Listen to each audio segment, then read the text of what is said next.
Well, good morning, everyone.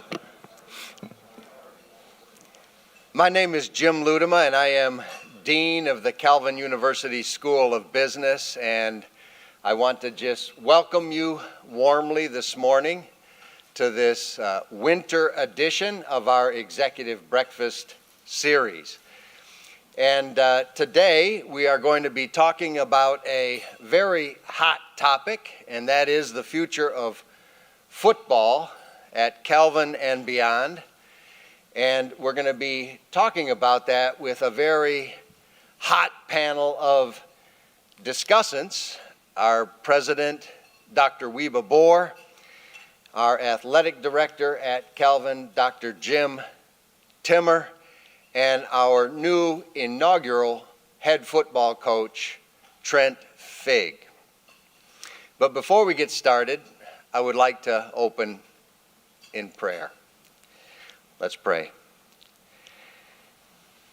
Dear Lord, this morning our hearts are heavy as we see the news about another mass shooting, this one at Michigan State University.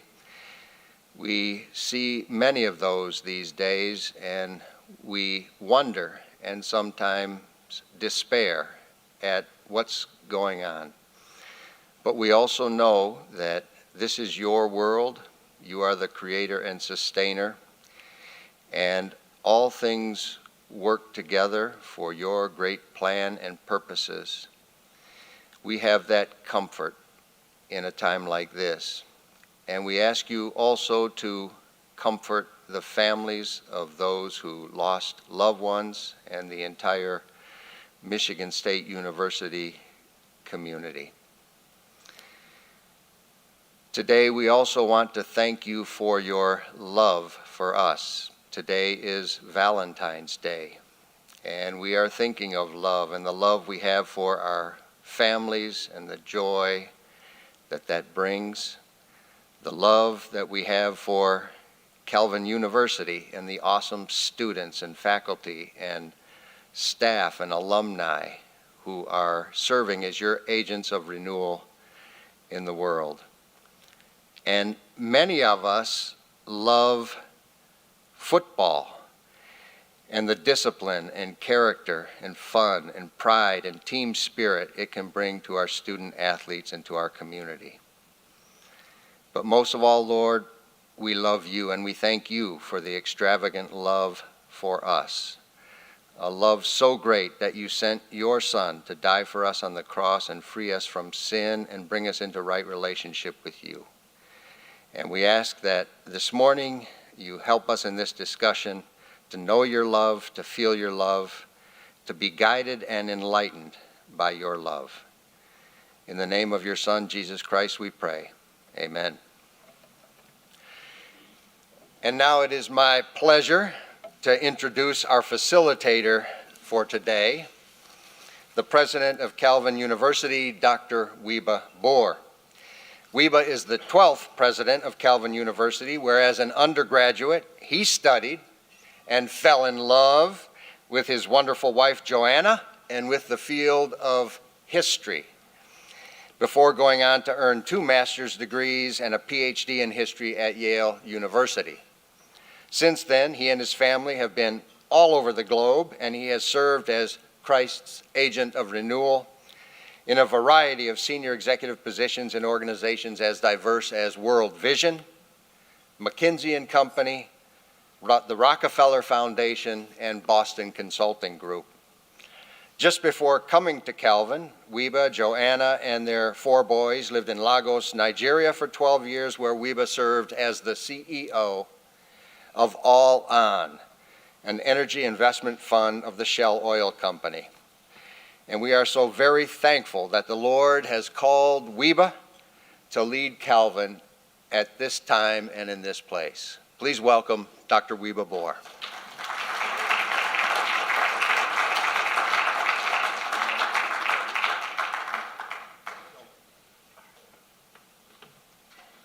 All right, so could my panelists come forward?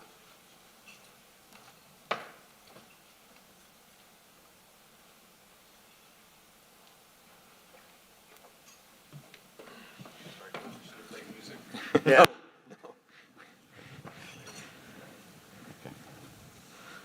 All right. So good morning, everybody. Can you hear me? All right. Yeah, the atmosphere is a little different this morning after what happened last night. So thank you, Jim, for that, the prayer of recognition of what happened at MSU. Are there any MSU alums here? Okay. All right. Our thoughts and prayers are with the community. So thank you all for joining us today. We're here to talk about a subject I'm incredibly passionate about, American football. And I watched my first Super Bowl with Coach Figg on Sunday. It was actually high scoring and kind of exciting. Absolutely. So, yeah. So if you can, I was asking him, you can bring this to Calvin? So, yeah. And I said yes. And he said yes, yeah. So today we're going to talk about the future of football at Calvin. But I just wanted to start, if both of you could give a little bit of your own background. You have to introduce yourselves. Okay. In particular, your football story. So let's start with our athletic director, Jim Timmer. Yeah, well, again, I with Weba, thoughts and prayers with the MSU community, but also I just want to thank all of you for coming out this morning. I look around the room, these are a lot of the folks that have been kind of cajoling me about football for about 10 years and wondering and to see you support it in this way, we really appreciate it. Real quick, my story, Grand Rapids Christian High kid, dad worked in the department, played 3 sports, played 2 here, played basketball and baseball here, and played football at Grand Rapids Christian.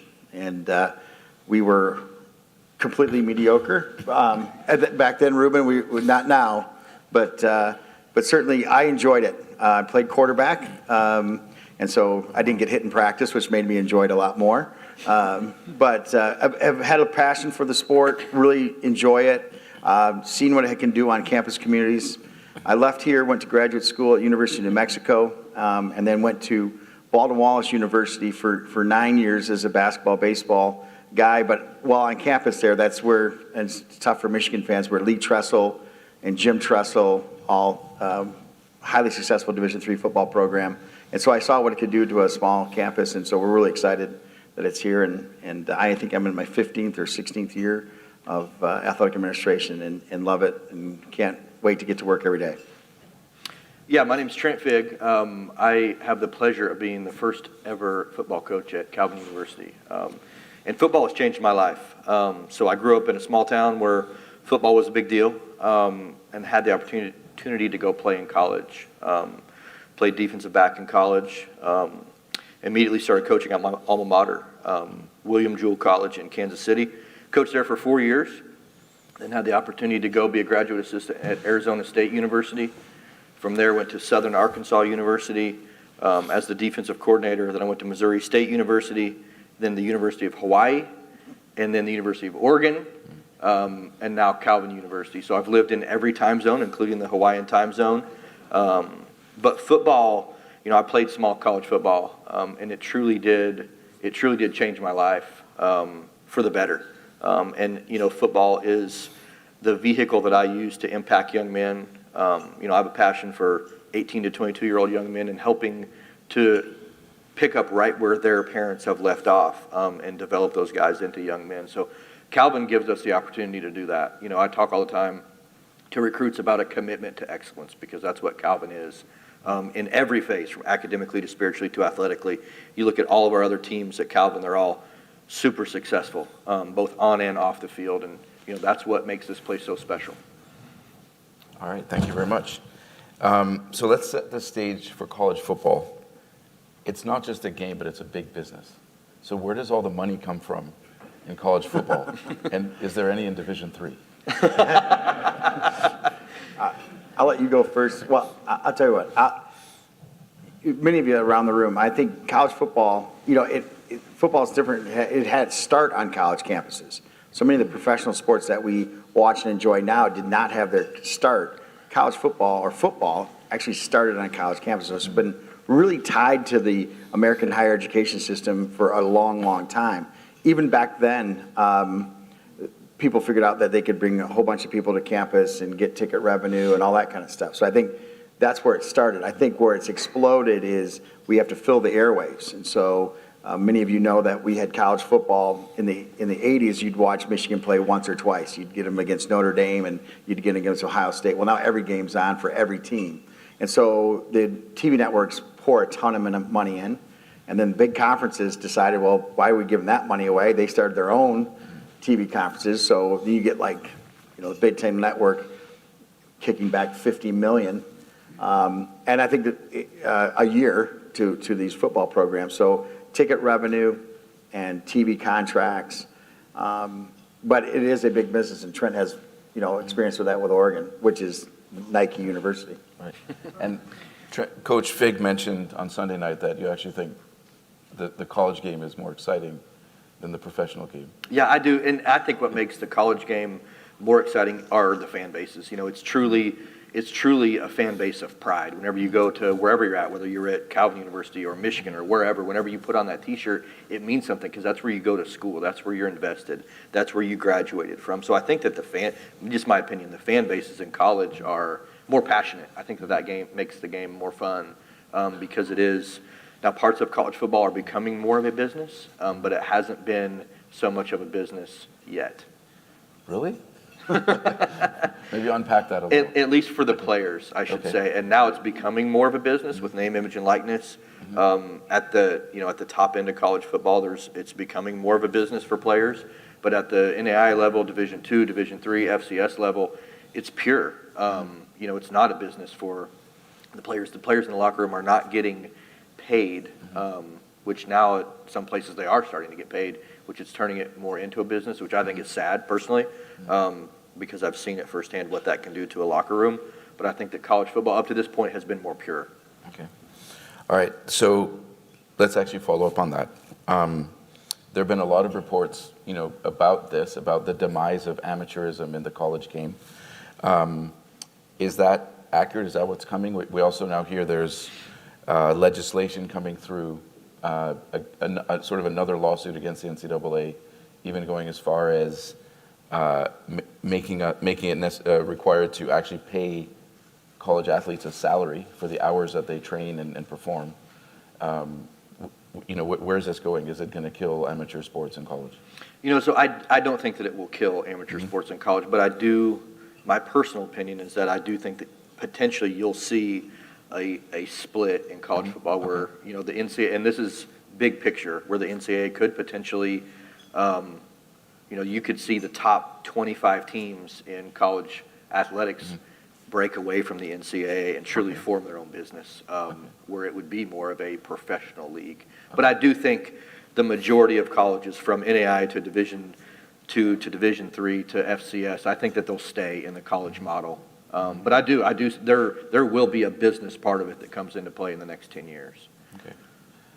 So, do you have? Well, I just think sport in general. I mean, you look at the youth sport. Many of you here have kids playing travel baseball, travel basketball, and it's a $44 billion industry. Projecting to be a $75 billion industry by 2030. So the idea that there's this purity that sport is what we remember it. Just going out and playing in the backyard, there's money on every different level. And I think as a society, we have to try to figure out how does that play into what we're trying to do. And I think the purity that he's talking about is, I think when we get student athletes here, look, we want to make their experience great. It's not that we don't spend any money, Eli, right? We spend some money on you guys. The idea of they're doing it for a co-curricular activity, something that builds into who they are as a person and accentuates the things that they're learning in the classroom. And so that's the purity that Coach Figg and I embrace. And so it's always shades of gray a little bit, but I think barring those top 25 programs, there's not a ton of money to pay student athletes. No, well, and the college model is to develop young men, right? College football models develop young men into, whenever they graduate, they understand what it means to pick themselves up off the ground. They understand what it means to be a great member in society. Where I think some of this is starting to go wrong is now you have college athletes that when they graduate, they actually have to take a pay cut with their first job, which to me is a complete disservice to them as humans, right?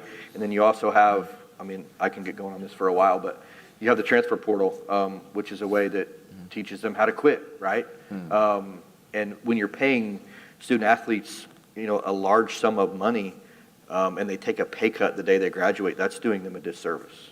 And that's just my opinion. But All right, okay. That seems to concern you. it does. Okay, so according to McKinsey, there's only about 21 universities in the United States that actually make money off their sports. And that's when you take the entire sports, all their athletics together. So is all of this sort of chasing of money and business and all that, is it a mirage? Is it just a way to bring money into sports and promote sports, but actually at the detriment of academics for the universities? Want me to give that one? Sorry, I didn't. They didn't know about that question. No, I think Trent has seen it firsthand. He's coached in a 5-story building with 55 employees just working on the football program at Oregon, and he can maybe tell you a little bit about that. I think one of the things it's to have sport tied to the university model here has been a conundrum in as money came into it, because we still have to respect Title IX. Which is that you can't discriminate based on equity or on gender or race or anything like that. So when you talk about a football program at Michigan bringing in $130 million into their athletic department and they spend $131 million, a lot of that is on non-revenue sports. So you rely heavily on Michigan basketball or Michigan State basketball and football. And so when those statistics come out, it's like, yeah, that's really tough. And I think those schools, Michigan, Ohio State, USC, Texas, they make money, but it's the Western Michigans of the world and the Central Michigans of the world in which, in order to compete on the field, they have to have a certain level of spending, and they are not going to reap that benefit on the other end of it. Now, I think many small colleges and universities like Calvin, we believe in the product or in the mission of athletics that we will spend money on. And I think Central Michigan, Western Michigan, Eastern Michigan, Grand Valley, none of those are turning profits as a total athletic department, but just like a lot of different things at the university, you're investing into the people. No, I completely agree with that. I think that's well put, because like you said, kind of the mid-major level schools do have to spend a certain amount of money just to be competitive. Okay. So let's pivot away from the business of football to another element of the future of football. So player safety is of the utmost importance. So what kind of advances are there in technology, equipment, and the way athletes train, practice, and play, and how does that impact the college football team, plus injuries, particularly brain injuries? And then what technology do you see still coming, and what can we anticipate? Yeah, so I actually met with a helmet company yesterday. Probably the biggest advances in technology have been in helmets up to this point with the rise in concussions. But what the NCAA, so every year the NCAA reviews all their practice policies, all their guidelines, when you can practice, how much you can practice, how often you can actually have contact in practice. So I believe the NCAA is very much on the forefront of that. From a technology standpoint, in helmets, in shoulder pads, and then they've really changed the way that you can practice, the way that you're allowed to practice. I didn't play college football that long ago, and whenever I played, we had 3-a-day practices, and they were all in full pads.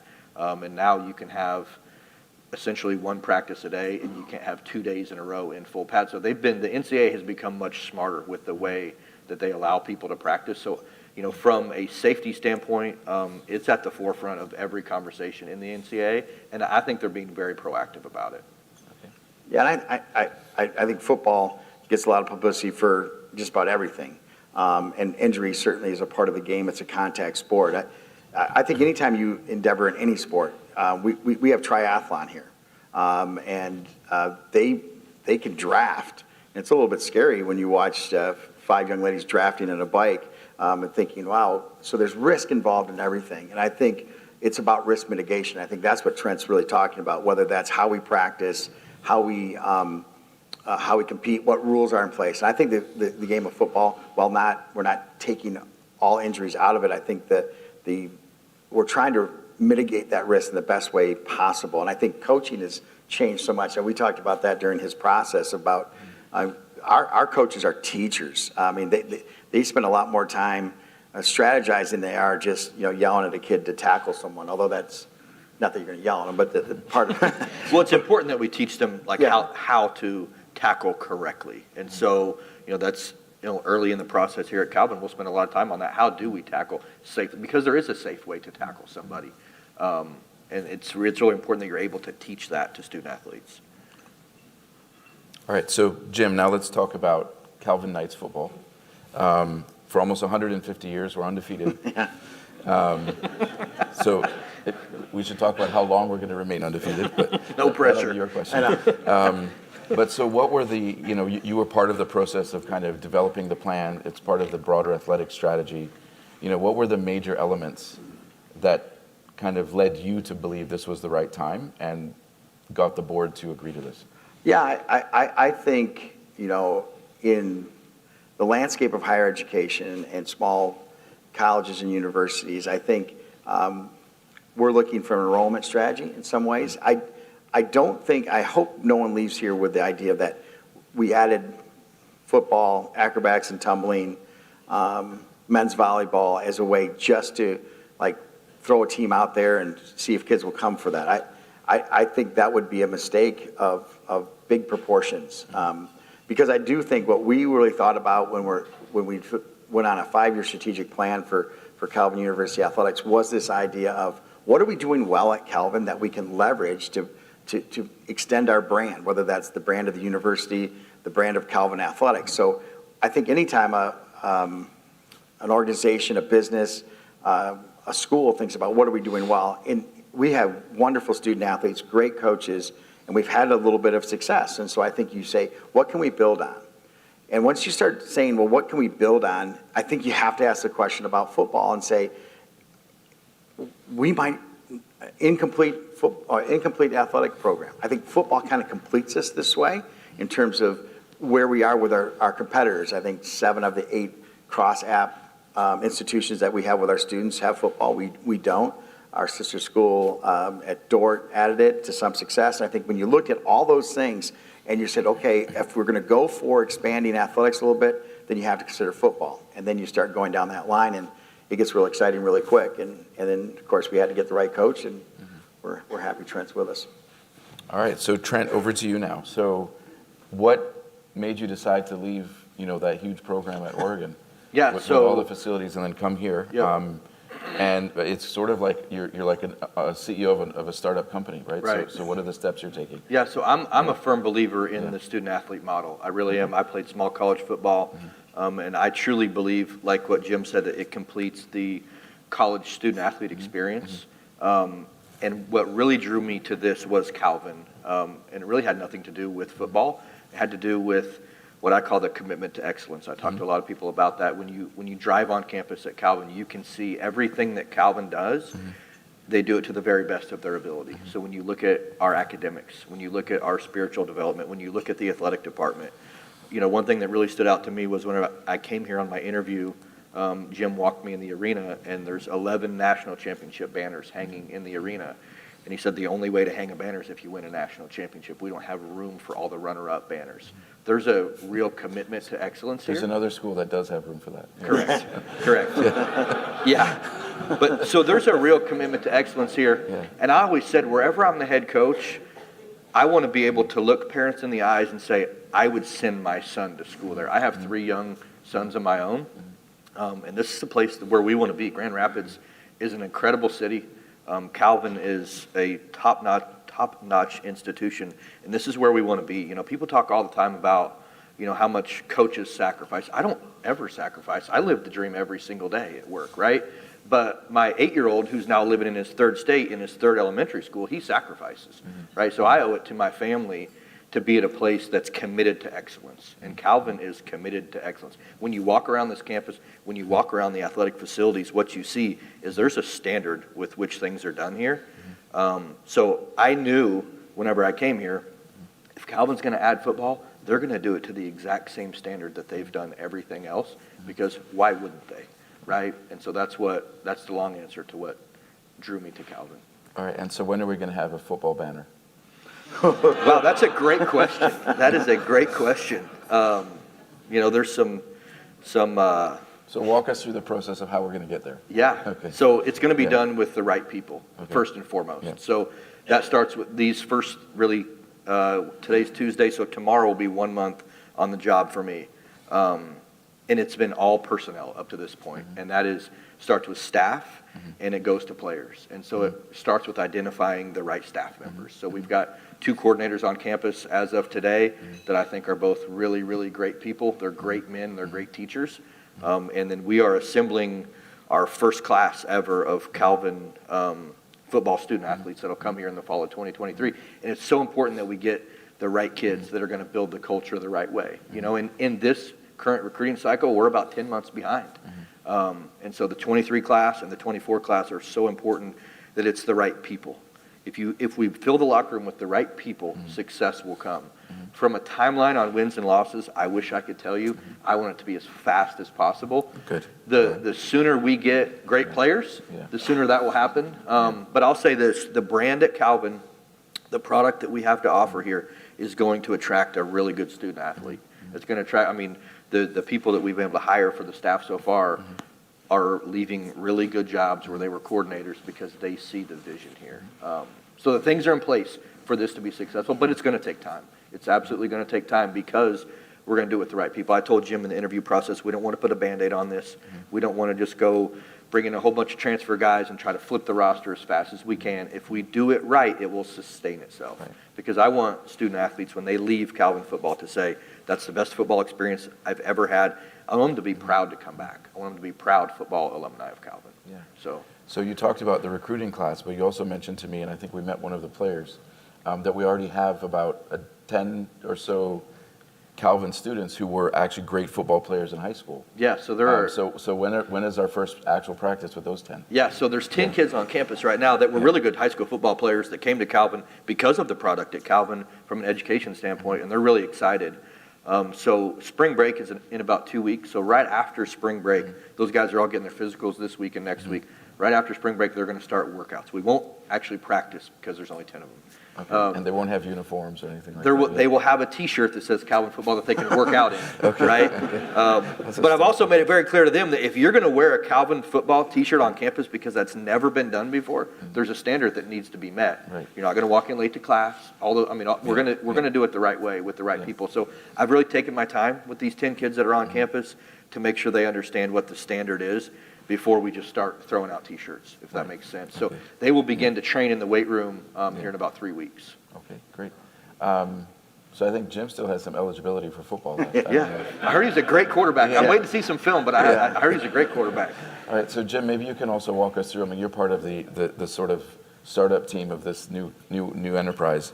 What are some of the key dates that we should be expecting in the next couple of years? Yeah, it has been, I just said to our staff the other day, it has been a labor of love. It's been an interesting time. You hire a football coach and you have the press conference and everybody's excited. That felt normal, and then the next day when we realized we don't have a football, we don't have a stadium to play in. Trent kind of emphasized that in his remarks. And so we just had a meeting. We have a little committee that we get together, and we put September 7, 2024. We'll be playing Oberlin College here in Grand Rapids somewhere, and we just went, okay, what do we need to get that done? So what has to happen? And so I think Trent is working really hard on the personnel end of it. We're working really hard on setting the stage. In August, we'll bring their first group in, and they'll start, their preseason practice. And I think we have to rehearse as much as the athletes do too. Like, what does it look like bringing the kids on campus and getting them in the dorms, getting their physicals done? Because we hopefully have like 30 to 40 that first year, but we'll have hopefully 100 the next year. So we have to be ready for that. So everything we do in 2023, fall of 2023, is going to be a dress rehearsal. You'll see some form of a scrimmage. We got to figure out what it looks like on game day, where we're going to get, how the officials are going to get in and out of the place, and all the different things that go along with a football program. And then in fall of 24, we'll welcome their first big class, and then it gets really real quick. And we'll play 3 non-conference games, and then 7 conference games that very first year. I think the first year will be 4 at home, 6 on the road, and then flip that for 2025. So we are just finalizing, setting up the schedule. He and I just talked about getting that first order of helmets and shoulder pads, and so I think we kind of put it compartmentalized. We like equipment, game operations, personnel, and so I could probably talk to him more than my wife right now, which is I think she probably appreciates that. But It's Valentine's Day. It's Valentine's Day. I got to remember that. Thank you for that reminder. Yeah. Good. I got somewhere to go right after this here. Yeah. So it provides great energy. The hard part, I think, is we still have 20 more existing programs. I mean, our swim team's in conference championships starting tomorrow. Men's basketball, women's basketball has had great years. Our hockey teams are both ranked. And so they're finishing up this year. We're trying to get football launched. And I also have 2 other coaches who are just walking on campus for the first time, Spencer and Ellen. And we're meeting Wednesday and Friday with them, doing some of the same things on a smaller level, trying to get a schedule together, trying to get in leagues and that kind of stuff. So a lot of work, a lot of great work that is super fun. All right. So tomorrow we have the Hope Calvin game, basketball game. So we have some of our basketball players here. Can you guys stand up? All right. All right. So, Coach Figg, you're never going to be able to match that rivalry, right? So don't try. That's not what we're trying to do. But how are you going to be able to build that into another exciting series, the Hope Calvin game, and when is the first one? Yeah, so the first one is November 9th, 2024. Okay. And it will be a home game for us, so not that I have that date already circled in my mind, but that is when the first time we will play Hope. Okay. And do they have a good team? They do have a good team. Oh, they do. Yeah, they have a very good team. Their head coach has done a tremendous job there. He's a West Michigan guy, and he's great. He's been my greatest resource through this. Through this process so far. He's been great to me, but it will be a very so far. He did tell we were at a public event the other night, and he told some reporters to take a picture. Now it's the only cordial picture you're ever going to get. But it was good. It was all in fun. Yeah. But no, that will be a very real rivalry from game one. And I'm working tirelessly to make sure that the product that we're able to present when we play them is what Calvin University wants. And like we've all said, we're going to do this with the right people at the right time. But we're working around the clock right now to make sure that it's right. Right, and you're still committed to explosive football, right? Yeah. Absolutely, okay, 100%. Yeah. No, I think you ran against Hope, right? They were so far behind. I know. It's just being recorded. I think the rivalry that the young men will play in tomorrow night is one of the special things that I think draws student athletes to Calvin to play in that rivalry. And I think football will be an extension of that. And to be honest, we check on what Hope's doing every day, and I think that it kind of drives it a little bit. And so, he goes to recruit, and Coach Sturzma pulls in right next to him. And so it's like, okay, we're all competitors, and that's the really fun part about it. And I think that kind of drives us every day to see if you wonder what Hope's University is doing as a total university, as the president of Calvin, I'm sure. So I think that it's a good thing. Yep. It's a good positive thing if we can keep it positive. Yeah, absolutely. All right, so I think time for some questions from the floor. Oh, wow. Are we on here? Thank you. Welcome, Thank you. Coach. Thank you. We're glad you're here, and I'll look forward to an exciting season when it finally starts. Could we have some reality checks on the business of football to Calvin? What is your anticipated revenue in the first couple of years? We've talked in generalities, but I'd like to hear some of the specifics.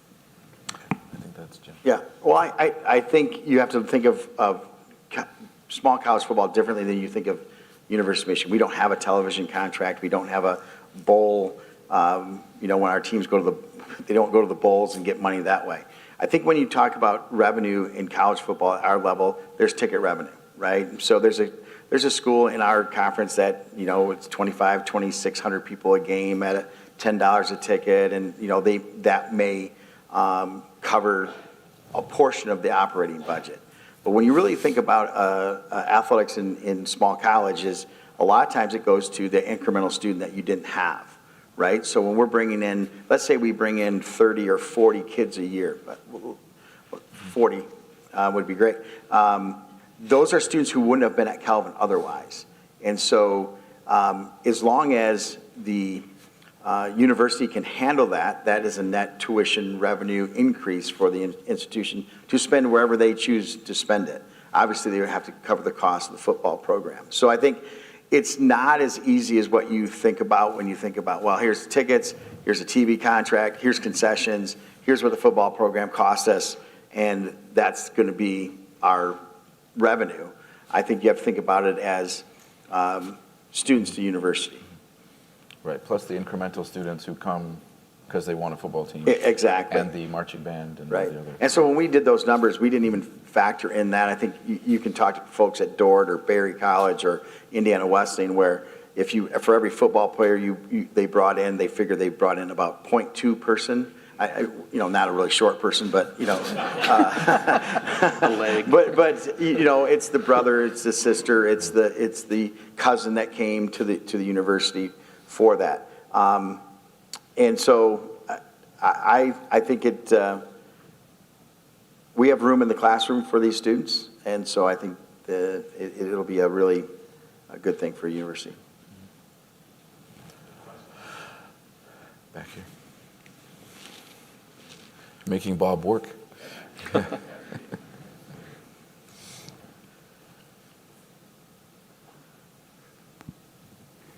First of all, Coach Figg is a fan of the Washington Huskies. Thank you for leaving the dark side.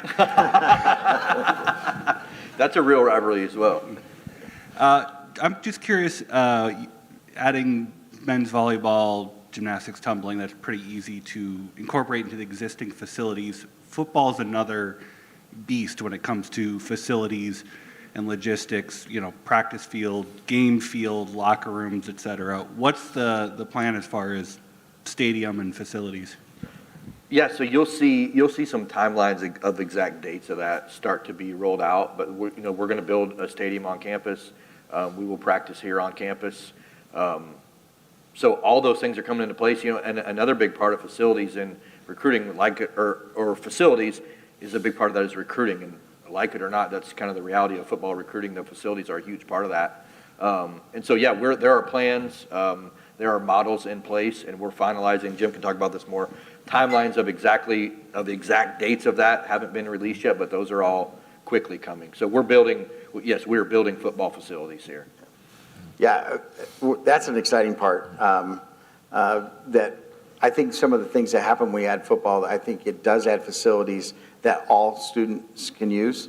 And so I think different than putting a football stadium up that is just for football. We're trying to get 2 synthetic athletic turf fields on campus. Our weight room will be redone. There will be some office changes in our building to accommodate the increase of coaches. Those are all going to be rolled out here, and I think we have some communication and marketing folks. We get told we can't say too much until they want to. That's why I was vague with you. Yeah, that's where they want to release some of that news. I would love to sit here and diagram it for you, but we have our good friends from GMB over here. They've been working tirelessly trying to tweak all the things that we say, and we're really excited about what's going to happen. And we love to have people to come and join us in that project. This is going to take the whole community. We get to do we do a lot of the hard work at the university, but I think for this to launch, whether it is people given to the college, coming to cheer on the team, recommending student athletes, recommending coaches, this is a heavy lift for the whole community, one that I think we can all take great pride in when we get it done.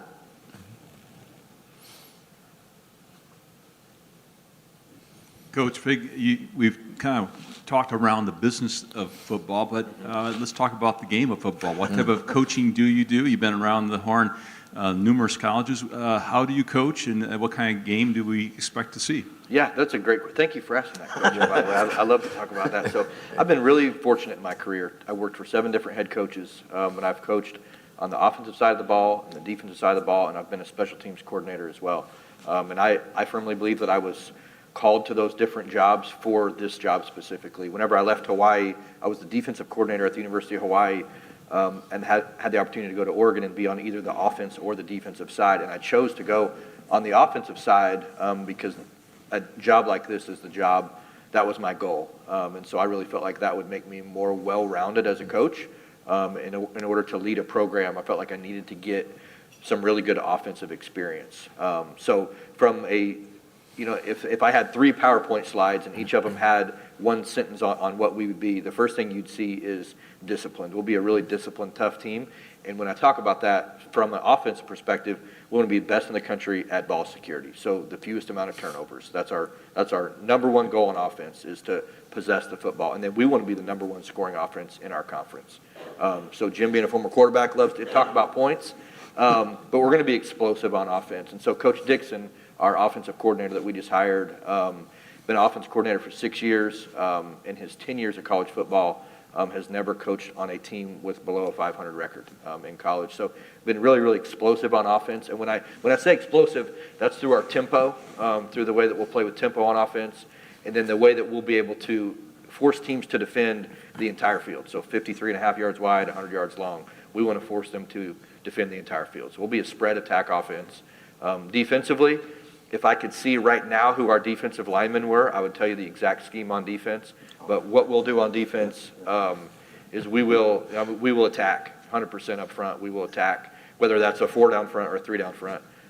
We'll be an attacking style of defense. We'll change the picture for the quarterback post-snap, coverage-wise. And then on special teams-wise, my philosophy is simplicity equals speed. We want our best players to play on special teams. And the only way to do that is to allow them to play really, really fast. So we will have the appearance of being complex. We'll be really simple on special teams. So Okay. hopefully that makes sense. Yeah. I have no idea what he said, but I love it.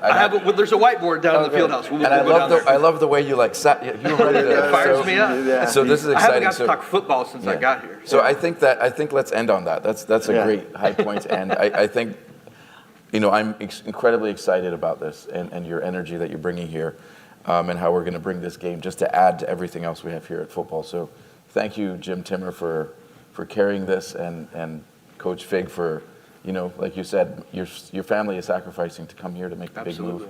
Yep. We appreciate that. It's hard to move from a huge program like that and then come and be in the startup mode. But I'm really excited about this, and I think everyone here is. Okay, you seem like you really have an important question. We have just one more question. Oh, All right. okay. Hi. Many of us here have long histories with Calvin College, Calvin University for way back. And we've been praying for the college, for many years. Obviously, we're very excited about this whole venture, and it sounds wonderful. But to pray more intelligently, what would you, Coach, what would you like us to pray for? Because let's face it, we know that that's a huge dimension in outcomes. Yeah, well, thank you. That's a great question. So the number one thing that we can pray for are the people, specifically for Calvin football, that God would bring the right people, the right coaches and the right players. Because a university is all about people. And so the right people coming to this program is the number one way that you can pray for this right now. Thank you. All right, that was an even better question, so thank you for that. So I think we're coming to an end here. So thank you, everyone, for coming. Please keep the MSU community in your prayers. Remember, it's Valentine's Day today, and come to the game tomorrow to cheer our guys on to another victory. So thank you very much. Thank you.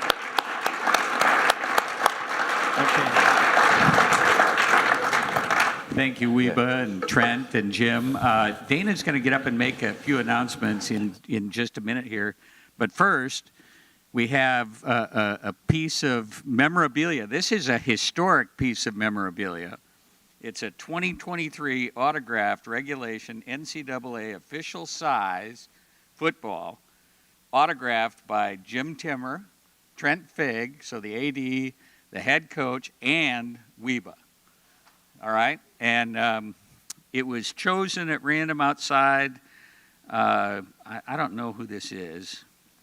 Peter Mark Vluer, are you here? Is that you? All right. Let the record show that the first pass that I made was completed. And that was my best Aaron Rodgers underhand pitch like that, so good catch. All right, Dana?